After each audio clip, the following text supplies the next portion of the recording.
और जैसा मैंने कहा, जाम साहब के परिवार के साथ मेरा जो नाता रहा है, उनका जो आशीर्वाद रहा है, तो आज मैं यहां आते समय उनके आशीर्वाद लेने गया था और उन्होंने मुझे प्यार से पगड़ी पहनाई, आशीर्वाद दिए।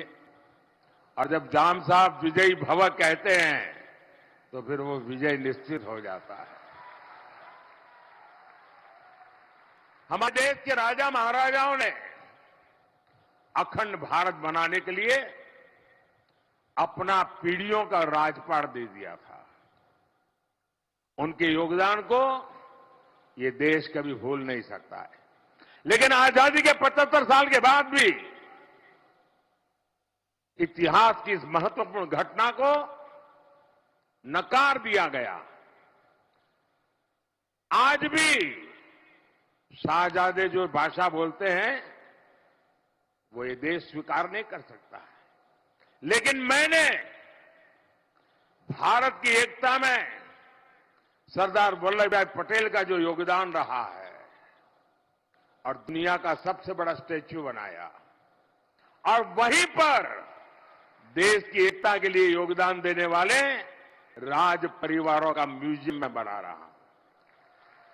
आजादी के इतने सालों के बाद ये मान सम्मान देना किसी सरकार को विचार नहीं आया, मुझे आया, क्योंकि मैं इतिहास की महानता को पूजने वाले लोगों में से हूं। और मैं जानता हूं जो इतिहास भूल जाते हैं वो कभी इतिहास बना नहीं सकते।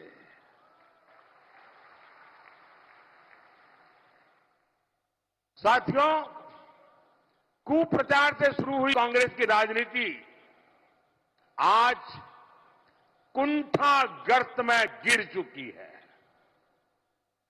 इनकी जो कुंठा पहले गुजरात को लेकर थी, आज कांग्रेस के भीतर देश की प्रगति को लेकर भी वही कुंठा, वही नफरत रग रग में भरी पड़ी है।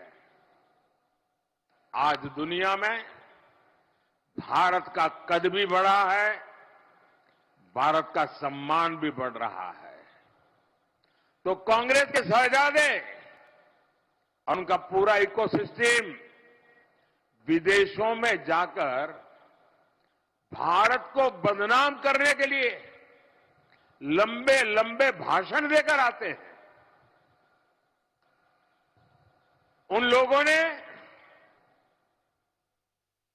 जब सत्ता छोड़ी 2014 में, तब हमारे देश की अर्थव्यवस्था दुनिया में 11 नंबर पर थी।